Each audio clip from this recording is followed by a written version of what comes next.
नहीं होता है तो एक कवच बन जाता है छाती के अंदर।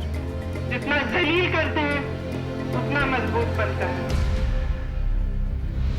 आजादी केवल एक दफे पाने से रह नहीं जाती, हर समय उसके लिए लड़ना होता है। जिस देश में मिलजुल कर सदियों से हर धर्म के हर जाति के लोग जिए, उस देश की हिफाजत करने का समय आ गया है। हर धर्म ने भाईचारा सिखाया है, प्रेम और करुणा सिखाई, और उस धार्मिक रास्ते पे अगर देश चले तो एक नया समाज हम बना सकते हैं।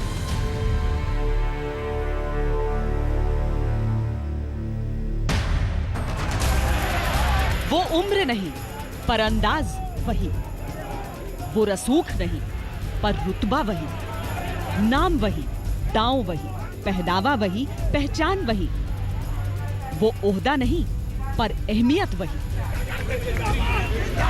देश के पहले राजनीतिक परिवार की ऐसी शख्सियत जिनके पास न पद है, न जिम्मेदारी, न महत्वाकांक्षा, फिर भी वो कांग्रेस पार्टी की सबसे बड़ी उम्मीद है। मैं समझता हूं कि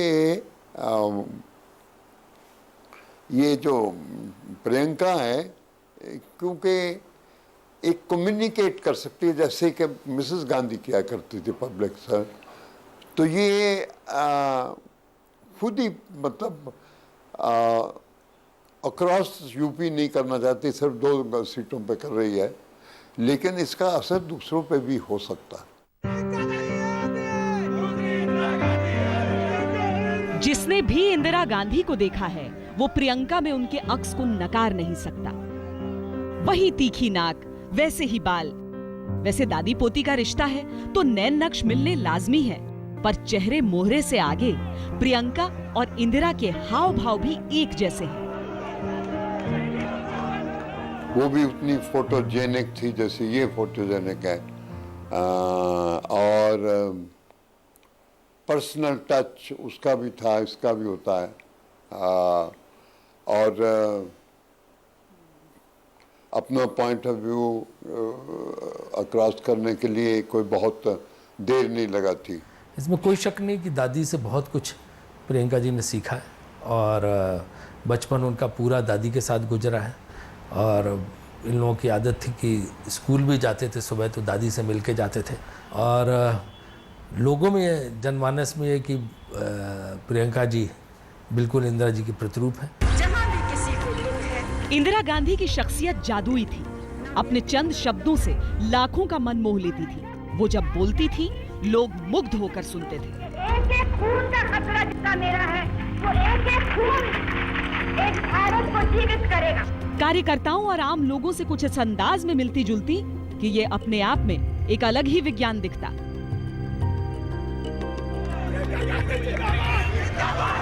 प्रियंका को ये शख्सियत विरासत में मिली। वही तीक्ष्ण व्यक्तित्व, ऊंची कदकाठी, तेज चाल, फिर भी गरिमा से पूर्ण। किसी से भी बेहद सहजता से मिल लेती है प्रियंका। तो प्रियंका जी से कुछ मांगियो नहीं? अब वह जगह में हम नहीं कुछ मांगा, अब जाऊ दिए तो हमका दिए, ऐसे वैसे ना दिए। उनका हमारा प्रेम हो गए, प्रेम बहुत हो गए उनका हमारे। यूं तो सियासत से दूर प्रियंका की अपनी अलग छवि है। 2 बच्चों की माँ, घर गृहस्थी संभालने वाली भी, और एक महानगर की बिंदास जिंदगी जीने वाली भी। प्रियंका का निजी फैसला है कि चुनाव से दूर रहेंगी, ठीक उसी तरह जैसे इंदिरा राजनीति में आने से पहले ऊहापोह के दौर से गुजरी थी। इंदिरा गांधी शुरू से ही ये इसको तो कोई आफत नहीं, शुरू से जब वो पॉलिटिक्स में आई तो खैर एक तो मिस जवाहरलाल की बेटी है, लेकिन पहला पद उसको कांग्रेस प्रेसिडेंट का मिला, तो इसलिए ये तो कभी मतलब उस तरह पॉलिटिक्स में लगती नहीं जिस तरह वो थी। इंदिरा की शैली, इंदिरा के नारों को उनकी अपनी ही पार्टी में किसी ने अपनाने या आजमाने की कोशिश नहीं की। इंदिरा ने 1971 के चुनावों में कहा था, वो कहते हैं इंदिरा हटाओ, मैं कहती हूँ गरीबी हटाओ। नारा दिया, गरीबी हटाओ, इंदिरा लाओ, देश बचाओ। आज कांग्रेस को हराने के लिए बीजेपी ने इसी तर्ज पर नारा दिया। कांग्रेस हटाओ, मोदी लाओ, देश बचाओ। ये कहना गलत नहीं होगा कि जब तक प्रियंका प्रचार मैदान में नहीं उतरी तब तक कांग्रेस बैकफुट पर नजर आई। अगर ये बड़ी स्टेज पे लाई जाए तो ये लगता है कि भाई हाँ, ये जिस तरह लोगों से कम्युनिकेट करती है या अपने आइडियाज़ देती है, उससे भाई लगता है कि इसकी इम्पोर्टेंस या इसकी छवि डिफरेंट है। जब वो माँ के साथ जो है बेल्लारी गई थी और जब सोनिया जी ने बेल्लारी चुनाव लड़ा था तो लाखों लोग सड़कों पर उमड़ पड़े थे, तो उनका करिश्मा तो ज़बरदस्त था ही। प्रियंका को एहसास है कि इंदिरा की राजनीतिक विरासत को सुगबुगाहट की शक्ल में ही सही किसी दूसरे नेता से जोड़ने की कोशिश कांग्रेस के लिए घातक साबित हो सकती है। इसीलिए नुक्कड़ सभाओं में भी अपनी दादी को याद जरूर कर लेती है।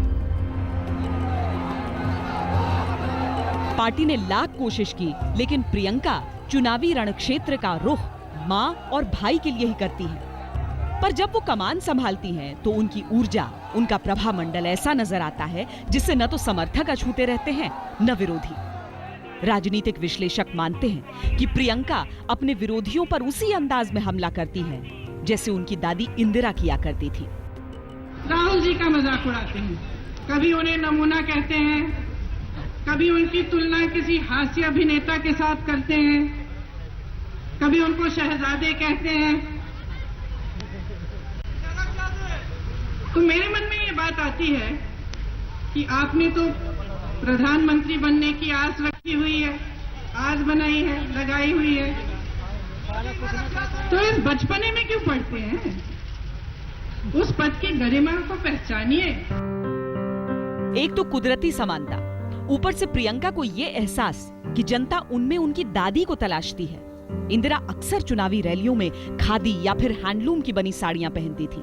मकसद था जनता के बीच ये संदेश देना कि वो भी उनकी तरह ही आम इंसान है। प्रियंका दिल्ली में रहते हुए चाहे जो भी पहनावा अपनाए, प्रचार के दौरान दादी के रंग रूप में ढल जाती है। स्टाइल चलने का या वो हार फेंकने का, या वो मैंने देखा है कि कार में फिर दरवाजे पे खड़ी होकर करती है, ये सब चीजें हैं वो उन्हीं की दादी की है। हाथ जोड़कर नमस्ते कहकर लोगों से मिलने का अंदाज भी हूबहू दादी का है।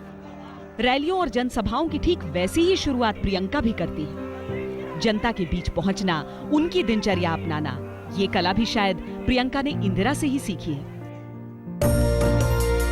नैन नक्श, हाव भाव, तेवर एक तरफ, इंदिरा और प्रियंका के बीच कई और दिलचस्प समानताएं हैं। फिरोज गांधी ने इंदिरा को तब प्रपोज किया था जब वो 16 साल की थी। प्रियंका और रॉबर्ट वाड्रा की मुलाकात तब हुई जब प्रियंका 13 साल की थी। इंदिरा अपने दिन की शुरुआत योग से करती थी, प्रियंका भी ऐसा ही करती है। इंदिरा की धार्मिक आस्था गहरी थी, प्रियंका ने भी बौद्ध धर्म का अध्ययन किया है। प्रियंका सिर्फ इंदिरा जैसी साड़ियां ही नहीं पहनती, बल्कि ठीक उन्हीं की तरह बाएं हाथ में एक काले लेदर की स्ट्रैप वाली मर्दाना घड़ी सजी रहती है। ये रायबरेली क्षेत्र है, इंदिरा जी का क्षेत्र है।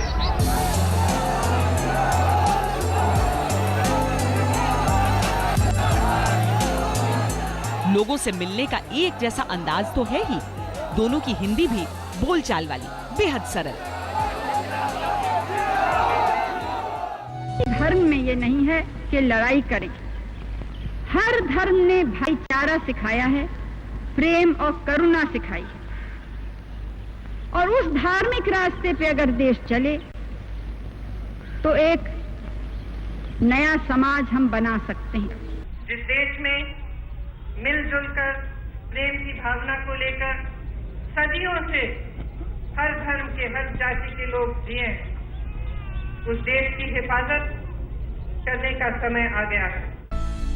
पर ये दोनों के बीच सरल सहज तुलना है जो ऊपरी तौर पर दिखती है, चाहे वो चेहरे मोहरे की समानता हो या लहजे की। क्या है दोनों की ज़हनी समानताएं, दिखाएंगे इस ब्रेक के बाद। इंदिरा 47 साल की थी जब जवाहरलाल नेहरू का देहांत हुआ। प्रियंका ने 12 साल की उम्र में दादी और 17 साल में पिता को गंवा दिया।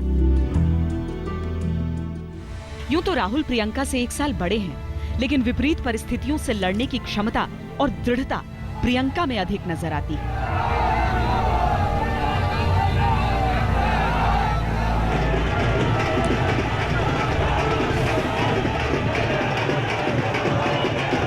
इन चुनावों में सोनिया और राहुल पर तो राजनीतिक आरोप लग रहे हैं।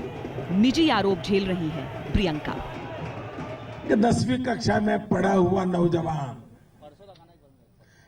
10वीं कक्षा तक पढ़ा हुआ नौजवान जिसके जेब में 1 लाख रुपया था, 1 लाख रुपया था और 3 साल में 300 करोड़ रुपया हो गया। ऐसा जादूगर ये है। मां बेटे का ये मॉडल है, मां बेटे का ये कारोबार है। जी का तो सुना था, अब जीजा जी का भी सुन लिया।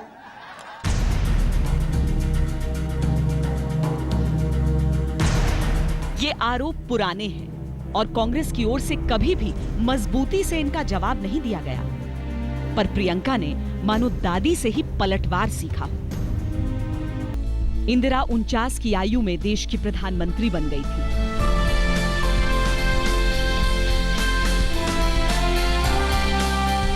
सियासी ऊंचाइयां देखी तो कांग्रेस का सबसे काला दौर भी देखा।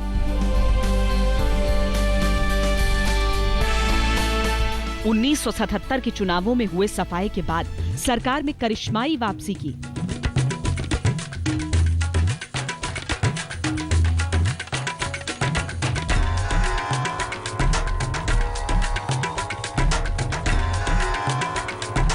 शायद प्रियंका मौजूदा दौर में उस कठिन वापसी के गुर याद कर रही है।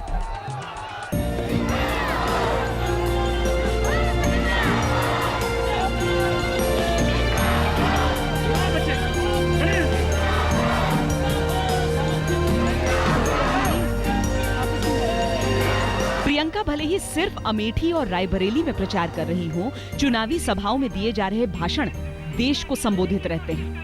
आप अपना वोट इस देश के लिए दीजिए, इस देश को मजबूत रखने के लिए दीजिए, इस देश की एकता को बनाए रखने के लिए दीजिए, इस देश की संस्कृति को बचाने के लिए दीजिए। कांग्रेस की उम्मीद है कि उसकी सबसे लोकप्रिय प्रधानमंत्री का अक्स लिए प्रियंका का संबोधन शायद पार्टी के लिए संजीवनी साबित हो जाए। भारतीय राजनीति में इंदिरा को कभी गूंगी गुड़िया कहा गया, कभी दुर्गा की उपाधि मिली और फिर तानाशाह होने के ताने भी सुनने पड़े।